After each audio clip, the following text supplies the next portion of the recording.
Fala Fogão, tá começando a segunda edição do Radar Alvinegro aqui no canal, nessa segunda-feira, 13 de janeiro. Amanhã você sabe bem, o Botafogo vai a campo diante da Portuguesa pela segunda rodada do Campeonato Carioca. E os garotos do Sub-23/Sub-20 vão ter mais uma oportunidade de mostrar serviço.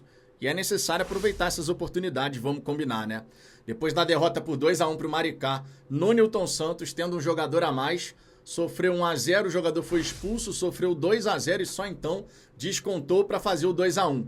Mas pouco, né? Não conseguiu apresentar ali grandes situações, várias jogadas super mega bem construídas. Claro, o primeiro jogo da temporada, mas em alguns momentos a gente queria ver um pouco mais de coragem. Diria até coragem mesmo assim. E também a inteligência tática de entender melhor como era o contexto da partida. Enfim, são garotos, vão ter mais uma chance. Os 5 primeiros jogos são com eles, então eu espero que eles realmente queiram mostrar que tem potencial para vestir a nossa camisa. Só que o ponto mais interessante que eu quero abordar com você nesse vídeo, logicamente, não é falando sobre campeonato estadual, mas sim como a concorrência acaba elevando o nível do futebol brasileiro. Isso é algo que a gente já vem falando aqui no canal há bastante tempo. À medida que você for avançando nas temporadas, mais equipes se tornando SAF, mais dinheiro sendo investido na contratação de grandes jogadores, a Liga Brasileira ela vai aumentando o seu nível de dificuldade.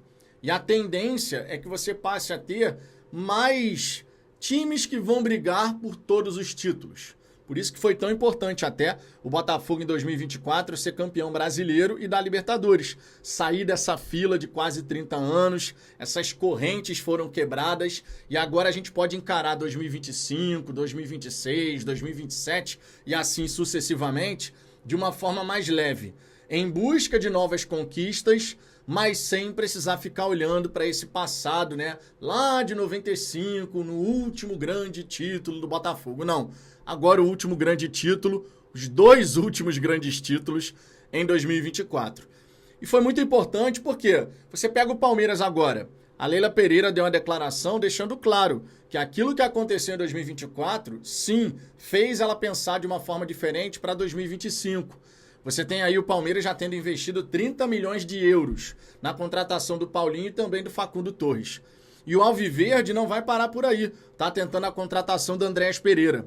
No ano passado, o Palmeiras contratou bons jogadores, o caso do Maurício, que foi especulado até no Botafogo, o Felipe Anderson, que não fez ali um grande brasileiro, é verdade, mas é muito bom jogador. Em 2025 a tendência é que ele consiga render mais, tipo o que aconteceu com o Bastos no Botafogo, e eu acredito também vai acontecer com o Alan. Tenho muita expectativa que o Alan em 2025 vai realmente jogar aquilo que a gente sabe que ele é capaz, porque ele vai ter uma pré-temporada, porque ele certamente vai ganhar mais oportunidades. Enfim, vai ser um Alan diferente, bem melhor do que a gente viu, não tenho nem dúvida em relação a isso. Mas trazendo aqui a declaração da Leila Pereira, você vai entender onde é que eu quero chegar. A Leila falou o seguinte: tenho que dar os parabéns para o Botafogo pelo brilhante campeonato que eles fizeram ano passado. E vou falar com vocês uma coisa interessante. Como eu falo, às vezes o sucesso te ofusca a visão. O Botafogo em 2023, quando aconteceu tudo aquilo que aconteceu com eles, você vê que eles ressurgiram. E esse ano é a mesma coisa com o Palmeiras. Por isso que eu acho importante ter vários clubes fortes, porque os clubes fortes incentivam os outros a se fortalecerem também. Essa história que eu quero que os clubes fiquem na penúria para eu estar sempre por cima, não. Todos os clubes têm que estar fortes, porque o campeonato fica muito melhor. É muito melhor para vocês, profissionais. É muito melhor para nós, dirigentes, para os atletas. Fica mais competitivo. E vou te falar, 2024 que fez eu mudar a minha cabeça. Ou seja, viu que o Botafogo pisou fundo no acelerador. 2024 o Botafogo investiu pra caramba em grandes jogadores. Claro, fica muito marcado aquilo que foi colocado para o Luiz Henrique, para o Almada, em termos de pagar os direitos econômicos, né? 20 milhões de euros, 25 milhões de dólares. Mas a gente não pode ignorar um Vitinho por 8 milhões de euros, o Savarino por 2,8, o Gregory por 2,5, o John por cerca de 2 milhões de euros, dólares, alguma coisa assim. O Botafogo colocou dinheiro na sua equipe. Em alguns jogadores mais, outros menos, mas no total o Botafogo investiu consideravelmente e foi premiado. Pega agora 2025. As propostas que o Botafogo tem enviado são propostas de altos valores. Você está falando de 10 milhões de euros no Marlon Gomes, vai ter que oferecer mais, porque o Shakhtar rejeitou. Você está falando de 13 milhões de euros no Bitelo, vai ter que oferecer mais, porque o Dínamo rejeitou. Você tem aí a proposta pelo Cuti Hernandes, que recebe lá nos Estados Unidos um salário girando na casa de 1 milhão e 200 a 1 milhão e 400 mil reais. E segundo foi informado, a pedida dele para se transferir para o Botafogo é bem considerável, mas o Botafogo ainda assim trata o atleta como prioridade. Né? Um atleta que já passou pela Inglaterra, no Watford, se destacou pra caramba nos Estados Unidos. O Jair, zagueiro do Santos, só na grana são 12 mais 2, né? 12 fixos de euros, mais 2 em bônus por metas alcançáveis ali, que certamente serão atingidas, mais o Tiquinho.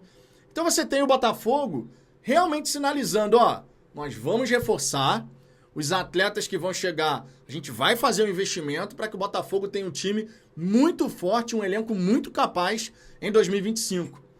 Aí eu falei do Palmeiras, mas a gente não precisa parar aí não. Olha o Cruzeiro. A gente pode aqui falar de vários atletas veteranos, é verdade, não sei se vai dar certo.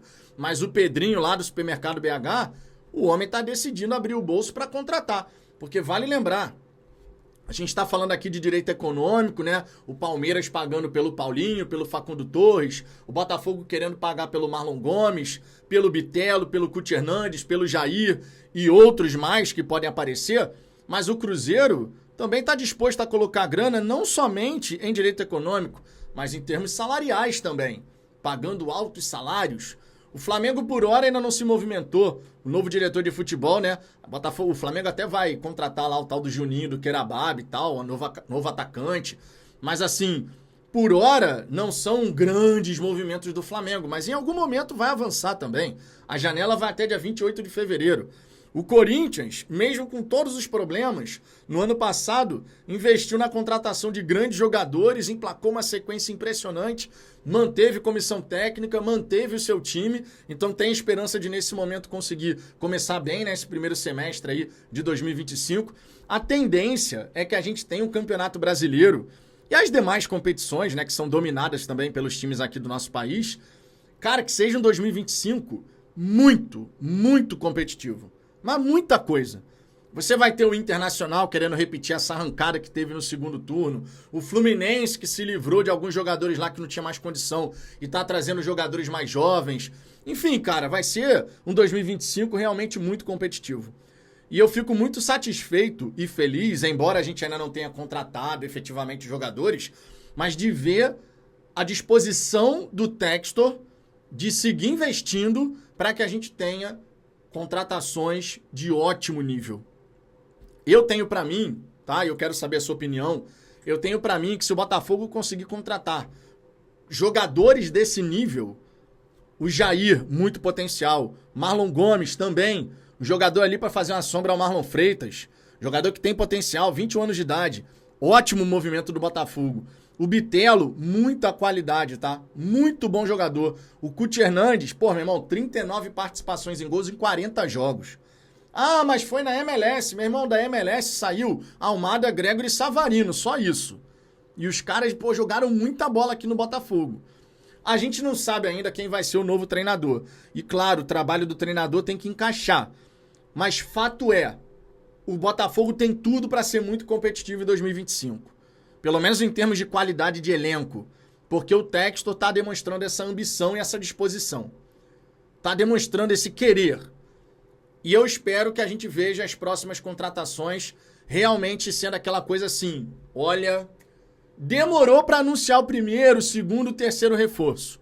Mas os caras que estão chegando, o Botafogo vem por mais em 2025, hein? O Botafogo vem querendo ganhar as taças nessa próxima temporada. E eu não tô me referindo ao mês de fevereiro, tá? Eu quero ganhar a Supercopa, eu quero ganhar a Recopa. São títulos que a gente ainda não tem na nossa galeria, então é importante sim ganhar. Mas eu já tô aqui falando, claro, e olhando Copa do Brasil, Libertadores, Brasileirão. Vai ser muito interessante, irmão. Vai ser muito interessante acompanhar essa temporada.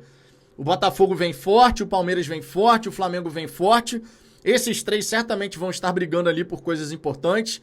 Você ainda tem o Corinthians, o Internacional, o Cruzeiro, né, que vai tentar. Não sei se o trabalho do Diniz vai conseguir render isso tudo. Enfim, tem que ver, né, um ponto de interrogação. O Atlético Mineiro, depois de chegar em 2 decisões de Copa, né? Copa do Brasil e Libertadores, será que a diretoria vai pisar no acelerador? Ou vai sustentar um pouquinho ali, até por conta do que foi divulgado em termos do aumento da dívida? Não sei. Fluminense investindo também em contratações, tentando melhorar, Canobi e tudo mais, né? Enfim, cara, tem coisa interessante aí. E eu espero, claro, que o Botafogo esteja lá nas cabeças, irmão. Daqui pra frente tem que ser assim. Daqui pra frente é todo santo ano. Favoritos ao título do Brasileiro. O Botafogo tem que estar lá. Favoritos ao título da Libertadores. O Botafogo tem que estar lá. Favoritos ao título da Copa do Brasil. O Botafogo tem que estar lá. Esse tem que ser o objetivo. E, claro, ao mesmo tempo ir trabalhando as outras questões, como a melhoria da estrutura, a parte da categoria de base e tudo mais, né? Mas assim, cara, 2025 promete muito. Eu tô animado, tá? Eu tô bastante animado porque ver o nível competitivo do futebol brasileiro aumentar e ao mesmo tempo saber que o Botafogo tá lá, cara, isso era o que a gente sempre sonhou, irmão. A gente sempre desejou que isso pudesse acontecer. E antes a gente não tinha expectativa, mas agora a expectativa é a melhor possível. Eu quero a contratação de reforços como vocês. Eu entendo que seria super interessante amanhã na reapresentação a gente já ter ali alguns jogadores, algumas caras novas. Não vai acontecer. Botafogo vai se reapresentar sem a comissão técnica, sem um reforço, eu sei disso tudo. Mas assim, irmão, 2025 tá só começando. 2025 tá só começando. Tem muita água para passar debaixo dessa ponte e a janela, a gente não pode nunca ignorar, vai até dia 28 de fevereiro. O Textor, ele pensa macro. O torcedor, normalmente, ele pensa micro. No curto prazo, enquanto o Textor almeja o médio e longo prazo, né? Ele já está olhando lá na frente. Então, a gente tem que saber lidar com essas diferentes visões. Mas respira, porque a gente vai caminhar numa boa direção. Quanto a isso, eu não tenho dúvida. E você? Também acredita nisso? Quero saber a sua visão sobre o assunto, Fogão. E essa história do Palmeiras, hein? Pisa no acelerador, porque, ó, não vamos ficar atrás do Botafogo, não. É, malandro. Agora a competição é aqui em cima. Deixe seu comentário, amanhã eu tô de volta, então inscreva-se no canal, deixe seu like, fortalece pra caramba aqui o nosso trabalho, pode ter certeza disso. Por hora é só, tô indo nessa. Beijo no coração. Fui!